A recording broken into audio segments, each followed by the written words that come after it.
The Great Hall of the Galactic Council stretched high above Ambassador Jake Morrison as he walked down the center aisle. His boots made soft sounds on the polished floor that seemed to echo forever in the massive space. Around him, the representatives of 12 different alien species sat in their floating chairs, looking down at him like judges deciding his fate. Jake had been Earth's voice in this place for 8 years. He knew every corner of this building, every face that stared at him, now with cold eyes. The Zephyrians with their crystal-like bodies that caught the light and threw it back in sharp angles. The Thrax with their insect features and clicking sounds when they spoke. The Nebulans who looked like living clouds trapped in metal suits. All of them had made their decision before he even entered the room. Chancellor Vextar rose from his seat at the center of the high platform. His voice came out like broken glass when he spoke. Ambassador Morrison of the human species, you stand before this council to receive our final judgment. Jake stopped walking and stood straight. He kept his face calm even though his heart was beating fast. He had known this day would come. The other species had been complaining about humans for months. They said humans were too quick to fight, too willing to take risks, too different from everyone else. The council has voted, Vextar continued. By a count of 11-0 with one abstaining, we find that the human species poses a threat to galactic peace and stability. The words hit Jake like a punch to the stomach, but he didn't let it show. He had expected this, but hearing it out loud still hurt. Behind him, the few human staff members who had been allowed to attend shifted in their seats. He could feel their anger and disappointment without looking back. Therefore, the Chancellor went on, humanity is hereby expelled from the Galactic Council. All human presence must be removed from Council space within 72 standard cycles. Any human vessel found beyond the Sol system after that time will be considered hostile and dealt with accordingly. Commander Ziktal of the Thrax military stood up next. His insect-like head tilted as he spoke in his buzzing voice. This decision is final and cannot be appealed. Human technology will be confiscated where found. Human treaties are void. Human trading rights are revoked. Jake listened to it all without moving. When they finished reading their long list of restrictions and punishments, he simply nodded. Understood, Chancellor. Humanity will comply with your decision. The alien leaders seemed surprised by how easily he accepted their judgment. They had expected arguments, threats, or at least angry words. Instead, Jake Morrison just stood there like a man who had been told the weather forecast. You may go, Vextar said, waving one crystalline hand. Jake turned around and walked back down the long aisle. His small group of human staff followed behind him. None of them spoke until they were outside the Great Hall and the massive doors had closed behind them. Sir, said his aide, a young woman named Carol Price, what do we do now? Jake looked back at the doors one last time. We pack up and go home, Carol. We do exactly what they told us to do. Within hours, messages were flying to every human outpost, colony, and ship in the galaxy. The orders were simple and clear. Pack everything important, destroy what couldn't be moved, and head for Earth. No arguments, no delays, no exceptions. Captain, Lisa Hayes received her orders while her ship, the UES Defiance, was docked at Kepler Station, humanity's biggest base outside the Sol system. The station had been humanity's pride for 20 years. It housed research labs, trading centers, and military facilities that served as Earth's main foothold in the wider galaxy. Lisa had commanded ships for 15 years, but she had never received orders like these. She gathered her senior officers in the briefing room and read them the message from Earth. All human personnel and assets are to be evacuated from Council space immediately, she read. Priority is to be given to people, then to critical technology and resources. Everything else is to be abandoned. Her first officer, Commander Dan Walsh, shook his head. Ma'am, there's no way we can move everything in 72 days. This station took 2 decades to build. Then we save what we can and leave the rest, Lisa said. Her voice was steady, but inside she felt sick. Kepler Station had been like a second home to her. She had met her husband here, celebrated promotions here, watched her daughter take her first steps in the low-gravity sections. The evacuation began immediately. Ships that had been carrying trade goods were emptied and refitted to carry people and equipment. Families who had lived their whole lives on human colonies packed their belongings into whatever containers they could find. Scientists grabbed their most important research and left years of work behind. Dr. Helen Wright was one of those scientists. She had spent 6 years on Proxima 7 studying alien plant life that might help cure diseases back on Earth. When the evacuation order came, she had 12 hours to decide what to save and what to leave behind. She walked through her lab one last time, looking at equipment worth millions of credits and research that had taken years to complete. In the end, she filled 3 small cases with data storage devices and left everything else. As her shuttle lifted off from the planet's surface, she watched her lab grow smaller and smaller until it disappeared. All across the galaxy, the same scene played out hundreds of times. Human miners abandoned their facilities on asteroid belts. Human traders closed their shops on alien worlds. Human diplomats packed up their offices and said goodbye to relationships that had taken years to build. The alien species watched all this with satisfaction. The Thrax military took over abandoned human bases. Zephyrian companies moved into empty trading posts. The Keth analyzed human technology that had been left behind, looking for anything useful. "They're leaving faster than we expected," reported General Nixvar to the Council. "Most human facilities are already empty. Their ships are forming convoys and heading towards Sol." Chancellor Vextar nodded his crystal head. "Good. The sooner they're gone, the better. We should have done this years ago." The other council members agreed. They had statistics showing that human involvement in galactic affairs had led to more conflicts, more complications, and more problems than any other species. With humans gone, they expected everything to run more smoothly. Captain Hayes was among the last to leave. She stood on the bridge of the Defiance as the final evacuation ships departed from Kepler Station. The massive structure that had been humanity's greatest achievement in space was now dark and empty. Emergency lights blinked red in empty corridors. Life support systems had been shut down in all but a few essential areas. "All ships report ready for departure, Captain," said Lieutenant Ben Foster from the communications station. Lisa nodded. "Signal the convoy. Set course for Earth. Take us home." As the human fleet moved away from Kepler Station, Lisa watched it shrink to a tiny dot of light among the stars. She thought about all the hopes and dreams that had gone into building that place, all the families who had called it home, all the work that had been done there. But mostly, she thought about the looks on the alien faces when they had delivered their judgment.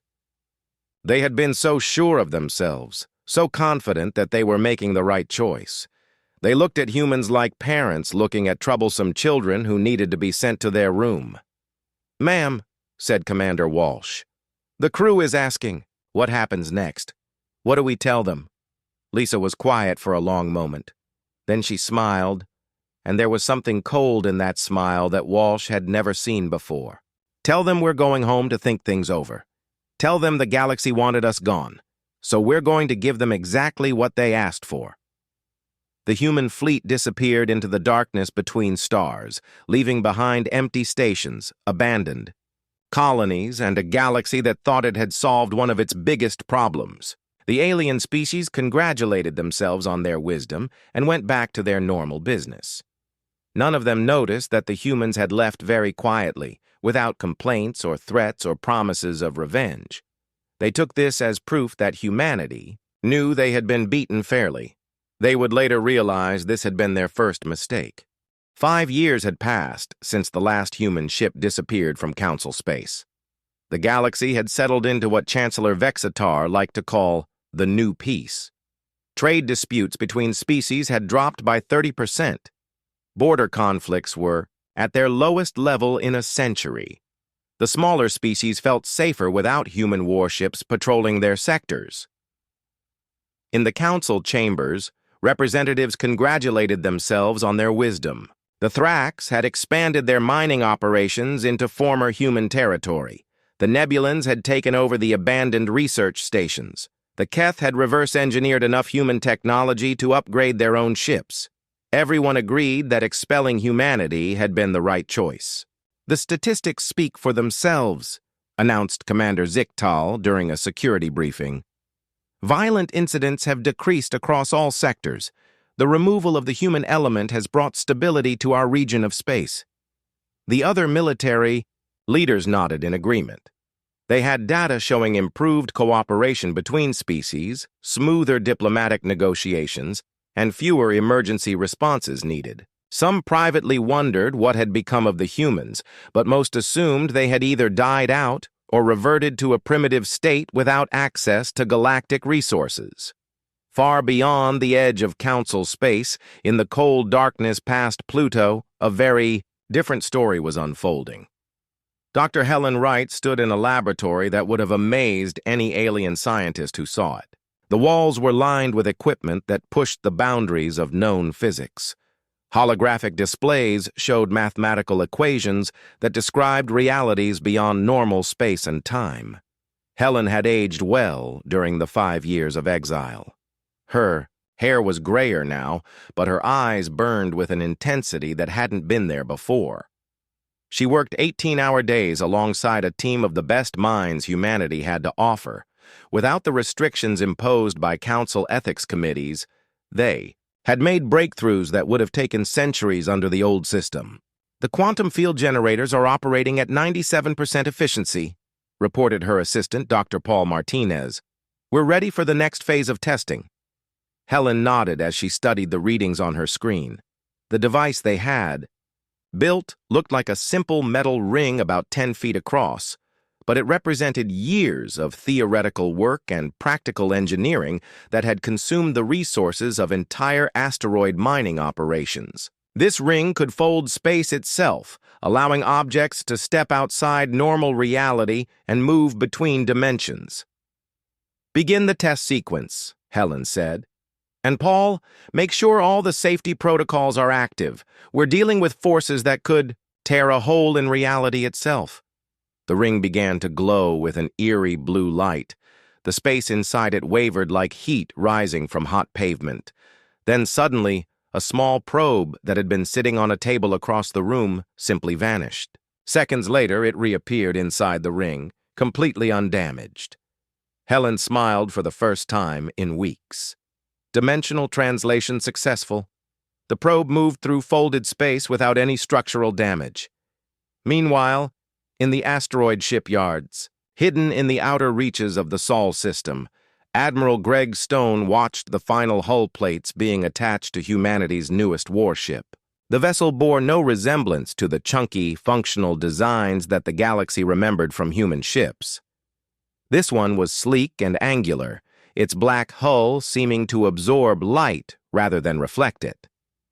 Greg had been a destroyer captain when the evacuation began. Now he commanded humanity's entire military development program. The exile had forced humans to think differently about everything, including how they built their ships. These new vessels incorporated technologies that the Council had declared too dangerous for civilian use. "Status report, Commander Hayes," Greg said to the woman standing beside him. Lisa Hayes had been promoted after her service during the evacuation. Now she oversaw the construction of what humans were calling ghost ships. "The UES Retribution is ready for space trials," Lisa reported. "All primary systems are online. The dimensional shift drive is calibrated and ready. Weapon systems are fully integrated." Greg nodded as he looked at the ship through the observation window. "And the crew?" "Volunteers only, as ordered. Everyone understands the risks of operating experimental technology in combat conditions." The risks were real. The dimensional shift drive allowed ships to move between normal space and parallel realities, but the long-term effects on human physiology were unknown. The weapon systems used principles of quantum mechanics that could theoretically destroy entire star systems if something went wrong. These were not the kinds of chances that the Council would have allowed humans to take, but the Council was no longer making decisions for humanity. On Earth, President Kate Adams stood in the Situation Room deep beneath the Rocky Mountains. The A bunker had been built during the early days of space exploration, when humans were still worried about alien invasion. Now it served as the command center for humanity's response to their exile. Kate had been a junior senator when the evacuation began. The crisis had thrust her into leadership, and she had proven surprisingly good at making the hard decisions that peace had never required. She looked older than her 53 years, but there was a strength in her bearing that commanded respect from everyone around her. "Intelligence report," she said to the man sitting across from her at the conference table. Ryan Torres had been a communications officer on Kepler Station. Now he ran humanity's most secret project, a network of listening posts scattered throughout the void between stars. "The Council continues to believe that we've either died out or become irrelevant," Ryan reported. "Their security protocols assume that we're no longer a factor in galactic affairs. They've actually reduced their defensive capabilities in several key sectors." Kate raised an eyebrow. "Reduced them?" "Yes, ma'am. They've reassigned patrol fleets to other duties. They're treating our former territories as completely pacified. Some of their most important facilities are now operating with minimal security." The other people in the room exchanged glances. General Beth Carter, who had commanded the defense of Kepler Station during the evacuation, leaned forward. "Ma'am, this represents a significant opportunity. If we wanted to gather intelligence or position assets without detection, this would be the perfect time." Kate was quiet for a long moment, thinking through the implications. "How confident are we in our new capabilities?" Dr. Wright's voice came through the secure communication link from her laboratory. "The dimensional technology is ready for field testing.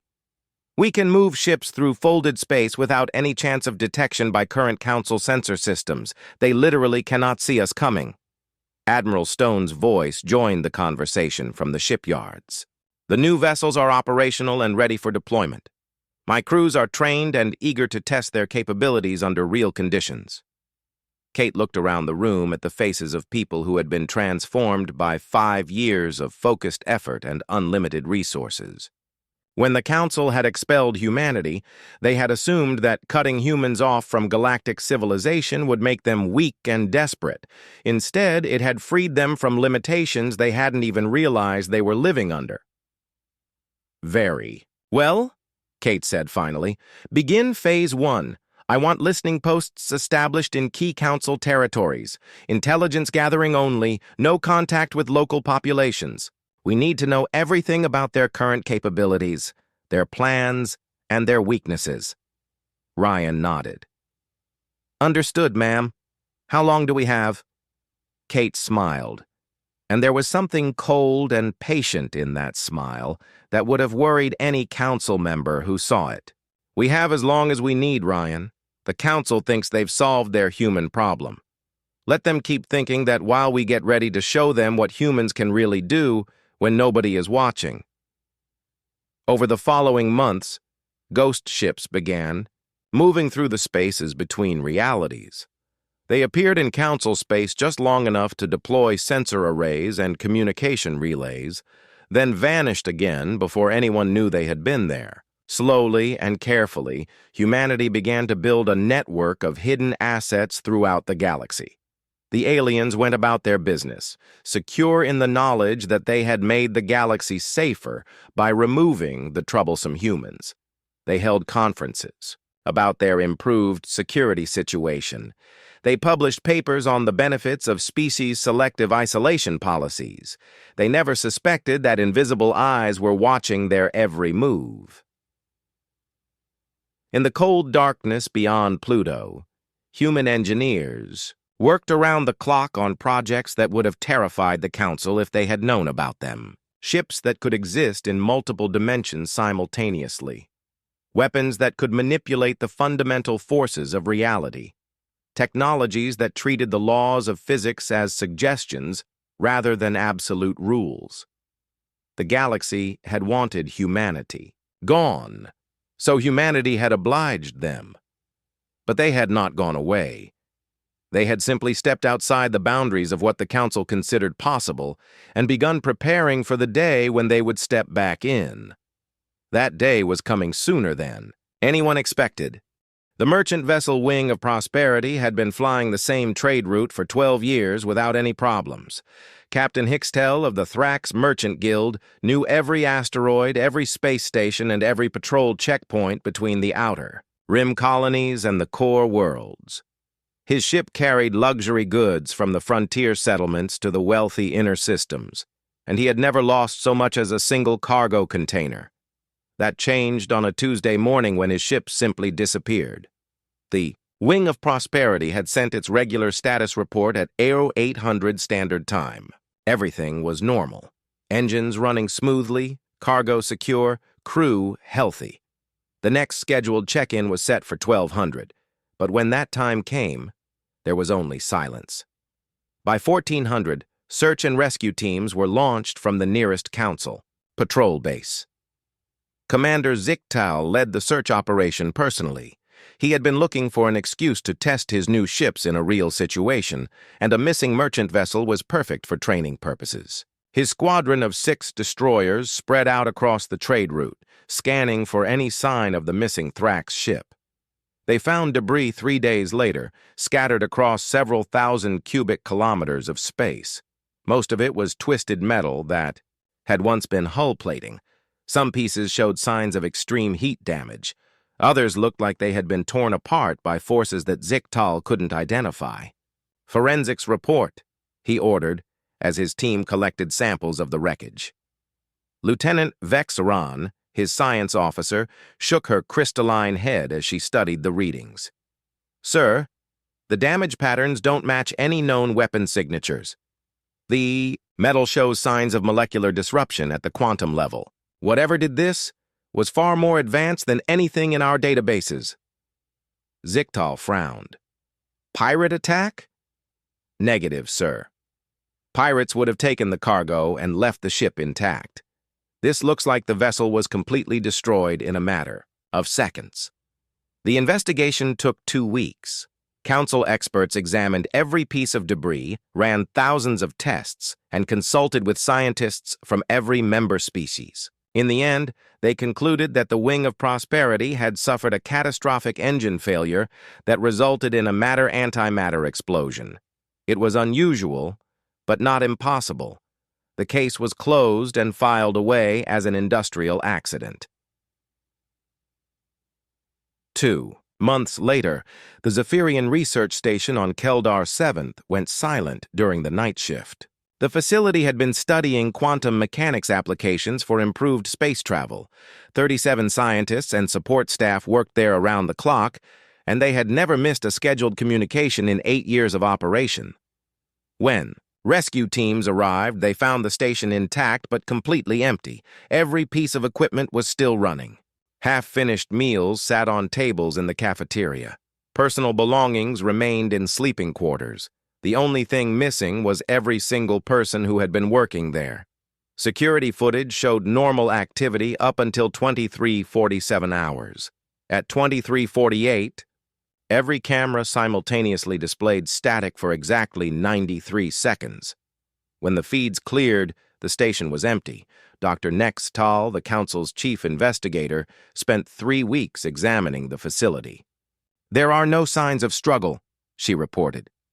"No evidence of forced entry. No indication that anyone left the station voluntarily. The staff simply vanished." Her final report listed the incident as unexplained disappearance due to unknown causes and recommended increased security at all research facilities. The families of the missing scientists demanded more investigation, but the Council had other priorities. Far from Council space, in the shadow of an asteroid belt beyond Pluto, Commander Alex Parker read the intelligence reports with satisfaction. His ship, the UES Retribution, had been responsible for both incidents. The new dimensional warfare capabilities were working exactly as designed. "Target analysis complete," reported Lieutenant Sam Kelly from the tactical station. "Next objective is a Keth patrol fleet conducting routine border sweeps in Sector 7. Alex nodded as he studied the holographic display showing enemy ship positions. The Keth had been expanding their territory into former human space, claiming mineral rights that had once belonged to Earth colonies. Their patrol fleets had grown bold, operating far from their home bases with minimal support. "Execute Protocol 7, Alex ordered. The Retribution shifted between dimensions, moving through folded space that existed parallel to normal reality. In this other realm, the ship could travel vast distances in minutes while remaining completely invisible to conventional sensors. The crew had trained for months to operate in the strange environment where physics behaved differently and time moved at altered speeds. They materialized in normal space just long enough to deploy their weapons. Quantum mines appeared around, the unsuspecting Keth ships like deadly flowers blooming in the darkness. Each mine was no bigger than a basketball, but they contained enough concentrated energy to crack a moon in half. The mines detonated in perfect synchronization. 6. Keth destroyers simply ceased to exist. Their matter converted to pure energy that lit up sensors for dozens of light years in every direction. The explosion lasted less than 3 seconds, leaving nothing behind but glowing particles that would fade within hours. Alex watched the destruction on his screens without emotion. The Keth had voted to expel humanity from the Council. They had cheered when human colonies were abandoned. Now they were learning what happened when you made enemies of a species that had nothing left to lose. "All targets eliminated," Sam reported. "No survivors detected." "Phase shift and return to base," Alex ordered. "Mission accomplished." The Retribution vanished back into dimensional space, leaving no trace that it had ever been there. When Council patrols eventually investigated the missing Keth fleet, they would find the same kind of debris field that had puzzled investigators at the Wing of Prosperity incident. On Earth, Dr. Helen Wright put the finishing touches on her latest project. The virus she had created was unlike anything the galaxy had ever seen. It was designed to infiltrate any computer network through quantum-encrypted channels that most species didn't even know existed. Once inside a system, it would copy and transmit data while remaining completely undetectable. "Field testing shows 100% success rate," she reported to President Adams during their weekly briefing. "The virus has penetrated Council security networks on 17 different worlds without triggering any alarms." Kate Adams smiled as she reviewed the intelligence reports that had been flowing in for months. Trade schedules, military deployments, research projects, diplomatic communications, personal messages between Council leaders. Humanity now knew everything the aliens were thinking before they thought it. "Dr. Wright, your work has been invaluable," Kate said. "How long before we have complete coverage of Council space?" "Another 6 months, ma'am. The virus spreads through normal communications channels, so every message sent between Council worlds carries it to new systems. The pattern of mysterious attacks continued across the galaxy. Ships disappeared without distress calls. Research stations went dark with no explanation. Patrol fleets simply vanished while conducting routine missions. Each incident was investigated, cataloged, and eventually explained away as equipment, failure, or natural disaster. The Council's bureaucracy was too slow and compartmentalized to see the larger pattern. Different departments investigated different incidents. Reports were filed in separate databases that never talked to each other. Warning signs were buried under mountains of paperwork and administrative procedures.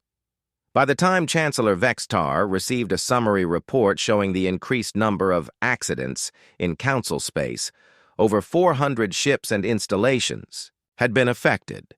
The report noted a statistical anomaly in the casualty rates, but recommended further study rather than immediate action. "These things happen," Vextar told his security council. Space is dangerous, equipment fails, people make mistakes. We should improve our safety protocols, but there's no evidence of any coordinated threat. Commander Ziktal disagreed. Sir, the patterns suggest something more than random accidents. The missing research data, the destruction of military assets, the timing of these incidents, it could indicate hostile action. Hostile action by whom? Vextar asked. The humans are gone. The other council species are our allies. There are no unknown species operating in our territory. Ziktal had no answer for that. The idea that humans might be responsible never occurred to him. As far as the council knew, humanity lacked the technology for such sophisticated attacks. Their ships had been crude and functional, their weapons conventional, their tactics straightforward. The beings responsible for these mysterious incidents possessed capabilities that seemed almost supernatural. In the depths of space, human engineers continued their work. New ships rolled out of hidden shipyards every week. Advanced weapons that manipulated reality itself were deployed throughout Council territory. Soldiers trained for combat in multiple dimensions simultaneously. The aliens who had expelled humanity from their civilization continued their normal lives, unaware that death moved invisibly through their space. They held conferences about improved galactic stability. They expanded into territories that humans had abandoned. They congratulated themselves on solving their human problem. They had no idea that the problem was about to solve. Admiral Greg Stone stood on the bridge of the UES Vengeance and watched the stars through the massive viewing window. His ship was the largest vessel humanity had ever built, stretching nearly 2 kilometers from bow to stern. Its black hull absorbed light like a hungry void, and the energy readings it generated would have terrified any alien scientist who detected them. Today was the day humanity stopped hiding. "Position report," Greg ordered. "We are in position directly above Nexus Prime, sir," reported Captain Lisa Hayes from the navigation station. "The Council's primary military base is 2,000 kilometers below us." Greg nodded. Nexus Prime was the heart of Council military power. Over 50,000 alien soldiers worked at the base, along with the most advanced defensive systems the galaxy had ever seen. It was supposed to be the most secure location in known space. "Decloak the ship," Greg commanded. The Vengeance shimmered and became visible, appearing out of nowhere like a nightmare made real. Every sensor on Nexus Prime immediately screamed warnings as they detected the massive human vessel hovering directly overhead. In the base's command center, alarms began blaring as staff rushed to their battle stations. General Thixkar of the Thrax military stared at his tactical display in disbelief. "How did they get past our sensors? That ship is larger than our biggest dreadnought." His aide, Colonel Rixvel, was frantically checking system readings. "Sir, our defensive grid shows no malfunction. Sensors were operating normally until the moment that vessel appeared. It's as if it materialized out of nothing." On the Vengeance, General Beth Carter walked onto the bridge wearing the black uniform of humanity's new military. Her face showed, the hard lines that came from years of planning for this moment. She had been the one to suggest this particular demonstration, and Greg had agreed that it was time to send a message. "Open communications to all Council forces in this system," Beth ordered. Lieutenant Ben Foster worked at his console for a moment, then nodded. "Channel open, General. You're broadcasting to every ship and station within 10 light hours." Beth stepped forward so that her image would be clearly visible to anyone receiving the transmission. Behind her, the bridge of the Vengeance showed technology that was clearly beyond anything the Council possessed. "Attention, Council forces," she began, her voice calm and steady. "This is General Carter of the Human Liberation Fleet. 6 years ago, your leaders chose to expel my species from galactic civilization. You believed that cutting us off would make us weak, dependent, and eventually force us to beg for readmission to your society." On Nexus Prime, General Thickskar watched the transmission with growing horror. The human woman on his screen looked nothing like the crude aliens he remembered from before the exile. Her equipment was advanced beyond his understanding, and there was something in her eyes that spoke of capabilities he couldn't imagine. Instead, Beth continued, you freed us from your restrictions and limitations. You gave us the greatest gift possible, the motivation to exceed everything you thought we could become. The base's defensive systems came online, targeting the human ship with enough firepower to destroy a small moon. Particle beam cannons swiveled toward the Vengeance, while missile launchers loaded their deadliest warheads. Every weapon system that Nexus Prime possessed focused on the single target hovering above them. General Thickskar gave the order to fire. Beams of concentrated energy lanced upward toward the human ship, followed by a swarm of missiles that could crack continents. The attack was coordinated, overwhelming, and would have destroyed any known vessel in seconds. The weapons passed harmlessly through the Vengeance's shields without causing any damage at all. The ship didn't even register the impact on its systems. The defensive fire that should have vaporized the human vessel instead dissipated against energy barriers that operated on principles the Council had never discovered. Your weapons cannot harm us, Beth said, as if she had expected the attack. But perhaps you would like to see what our weapons can do. She nodded to Admiral Stone, who gave a quiet order to his weapons officer. The Vengeance's main cannon powered up with a sound like reality tearing apart. The weapon was larger than most Council ships, and it drew energy from sources that existed outside normal space-time. Fire! Stone commanded. A single pulse of pure energy erupted from the Vengeance and streaked toward the outer edge of the Nexus Prime system. There, a barren asteroid the size of Earth's moon waited in orbit around a dead planet. The beam struck the asteroid and simply erased it from existence, reducing millions of tons of rock and metal to their component atoms in less than a second. The demonstration was visible from every ship and station in the system. Where the asteroid had been, there was now only empty space and a slowly expanding cloud of glowing particles. That asteroid was 12,000 kilometers in diameter, Beth announced to her stunned audience. Our ship could have just as easily targeted your base, your planets, or your entire star system. We chose not to, because we are not here to conquer you. General Thickskar found his voice after several seconds of shocked silence. What do you want? He transmitted back. We want you to understand that the galaxy has changed, Beth replied. Humanity has changed. We are no longer the species you expelled 6 years ago. We have become something far more dangerous than you ever imagined. On dozens of Council worlds, emergency sessions convened as news of the incident spread. Chancellor Vextar called an immediate meeting of the full Council, demanding answers that no one could provide. How had humans developed such advanced technology? Where had they been hiding for 6 years? How many ships did they have? Commander Zikatal, who had investigated so many mysterious incidents over the past months, suddenly understood what he had been looking at. Sir, he reported to the emergency session, I believe the humans have been conducting operations against us for some time. The missing ships, the destroyed patrols, the abandoned research stations, it was all them. The council chamber erupted in panic. Species representatives shouted questions and accusations at each other. The Nebulans demanded immediate military action. The Keth wanted to negotiate. The smaller species began talking about surrender before any formal war had even been declared. Chancellor Vextar struggled to maintain order. How many ships do they have? What are their capabilities? Where are they based? No one had answers. Human vessels were appearing throughout Council space, decloaking near major installations and military bases.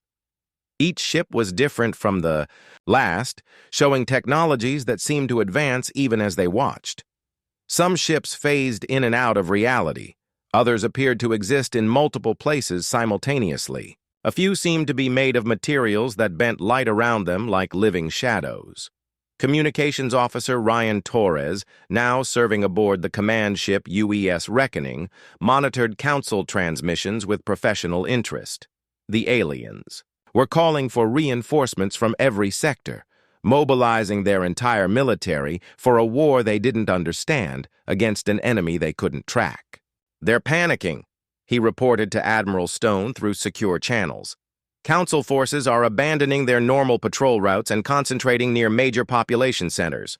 They're leaving huge gaps in their defensive coverage." Stone nodded as he studied the tactical reports flowing in from human ships across the galaxy. "Fear makes people predictable, Ryan. They're doing exactly what our psychologists said they would do." Dr. Helen Wright had spent years studying alien psychology, along with her technology research. Her reports had predicted that the Council species would react to a superior threat by clustering together for mutual protection, abandoning their strategic positions in favor of emotional security. "Phase 2 begins now," Stone announced to his fleet commanders. "Show them what humans can do when we stop being polite." The next few hours changed everything. Human ships that had been observing and waiting suddenly went active across the galaxy. They struck at infrastructure targets with precision that seemed impossible. Communication relays were destroyed with surgical accuracy. Supply depots vanished in bursts of exotic energy. Military shipyards found their facilities reduced to glowing plasma. But the humans were careful about what they destroyed. They avoided civilian populations and focused on military and industrial targets. Each attack was calculated to reduce Council capabilities while minimizing casualties among non-combatants. The message was clear. Humanity had become capable of destroying the entire galactic civilization, but they were choosing restraint. For now. President Kate Adams watched the reports from Earth's command center. Her staff presented her with updated assessments every hour as the situation developed. The psychological warfare was working exactly as planned. The Council was learning that their former victims had become their superiors.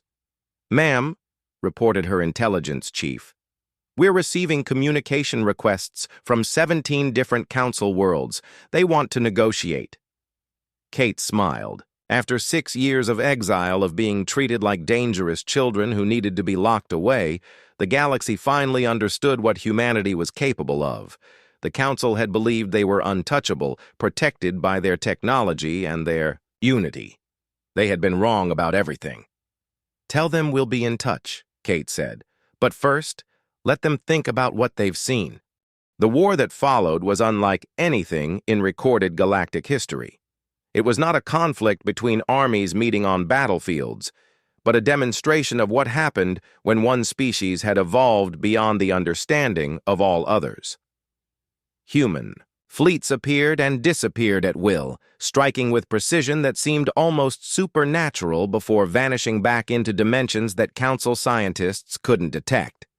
Admiral Greg Stone coordinated the campaign from the bridge of the UES Reckoning, watching as his forces systematically dismantled 3 centuries of Council military power. His ships moved through folded space like ghosts, appearing inside enemy formations to deliver devastating attacks before disappearing again. The aliens found themselves fighting an enemy that knew their every move before they made it. Intelligence. "Reports from all sectors, sir," Lieutenant Ben Foster announced. "Council forces are abandoning their outer territories and falling back to core systems." Greg nodded as he studied the holographic displays showing enemy movements across the galaxy. Dr. Helen Wright's information virus had given humanity complete knowledge of Council communications, troop movements, and strategic planning. Every order issued by alien commanders was intercepted and analyzed before it reached its destination.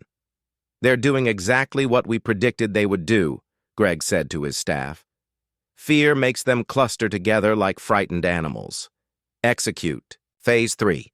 Captain Lisa Hayes commanded a fleet of stealth destroyers that had been waiting in dimensional space near the Council's most important industrial centers. Her ships materialized simultaneously at 17 different locations, each one appearing directly above massive manufacturing complexes that supplied the alien war effort. "Target the industrial fabricators," Lisa ordered. "Precision strikes only. We want to eliminate their production capacity, not create martyrs." Her weapons officers had trained for months to use humanity's new quantum disruptors with surgical accuracy. The beams that lanced down from her ships carved through shield generators and factory equipment while leaving the surrounding civilian areas completely untouched. Within minutes, the Council's ability to produce new weapons and ships had been reduced by 70%. But the most devastating aspect of the human campaign was not their advanced technology. It was their restraint. Every attack was calculated to minimize casualties while maximizing psychological impact. Humans could have wiped out entire planets, but instead they chose to demonstrate their power by destroying only military targets with impossible precision. Chancellor Vexitar sat in his private chambers on the Council homeworld, staring at reports that read like descriptions of magic rather than military operations. Human ships that existed in multiple places at once, weapons that could delete matter from reality, defensive systems that made his most powerful weapons seem like toys thrown by children. "How many casualties?" he asked his aide. "Remarkably few, sir," came the reply. "The humans seem to be deliberately avoiding civilian targets.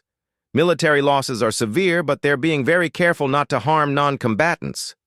This restraint was perhaps more terrifying than wanton destruction would have been. It showed that humanity possessed not just overwhelming power, but the discipline to use it precisely. They were not acting out of rage or revenge, but from a position of complete strategic superiority." The final blow came when President Kate Adams addressed the remnants of the Galactic Council from Earth. Her image appeared on screens throughout Council space, transmitted through quantum channels that bypassed every defensive system the aliens possessed. She looked older than when the humans had been expelled, but there was a strength in her bearing that spoke of authority earned through trials that had transformed her species. "Leaders of the Galactic Council," she began, her voice calm and measured. "6 years ago, you cast us out of your civilization.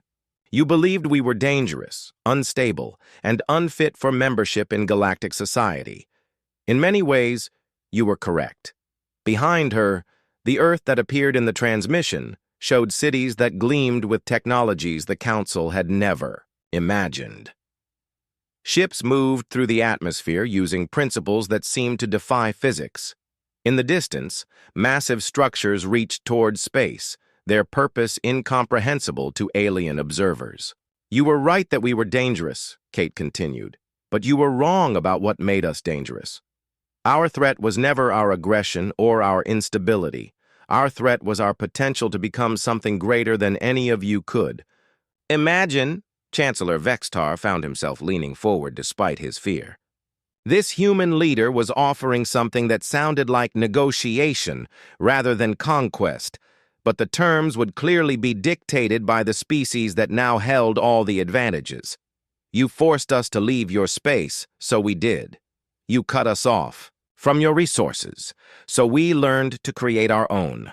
You isolated us from your knowledge, so we discovered truths that you never suspected existed. In trying to weaken us, you gave us the greatest gift possible, the freedom to exceed every limitation you had placed on our development."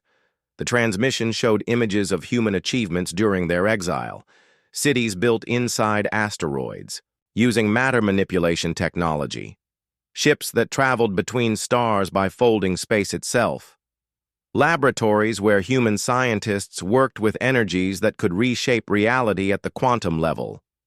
"The species you expelled no longer exists," Kate announced. "We have become something new. Something that your actions forced us to become. We are no longer the humans you remember, and we never will be again."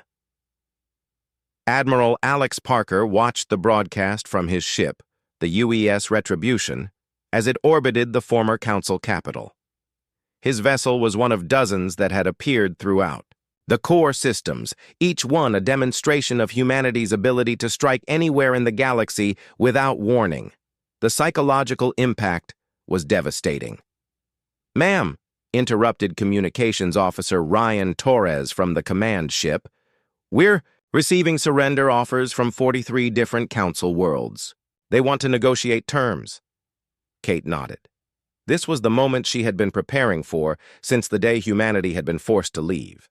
The terms she was about to offer would reshape galactic civilization, but not through conquest or domination. Humanity had learned something during their exile that the council species had never understood. True power came not from controlling others, but from making oneself indispensable. The old system is ended, Kate announced to the galaxy. The council that expelled us will be dissolved. In its place, we offer something new, a confederation of equals where no species holds absolute power over others. The terms humanity proposed were startling in their fairness. Council species would maintain their autonomy and territorial integrity. Their cultures would be protected and respected. Trade would resume on more equitable terms than had ever existed under the old system. But there would be changes. The arbitrary power that had allowed the Council to expel humanity would be eliminated. Scientific research would be shared freely among all species.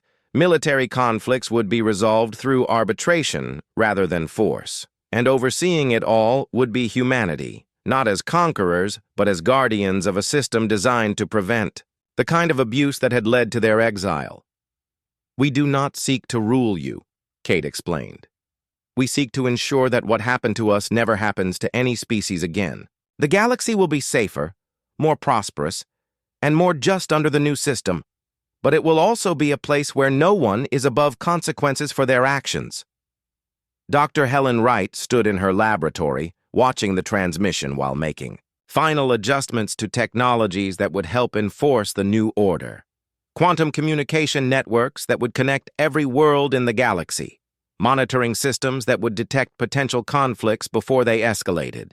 Defensive platforms that would protect smaller species from aggression by larger ones. The transition will begin immediately, Kate announced. Human administrators will work with local governments to ensure smooth implementation of the new protocols. Resistance will be met with overwhelming force, but cooperation will be rewarded with benefits beyond anything the old system provided.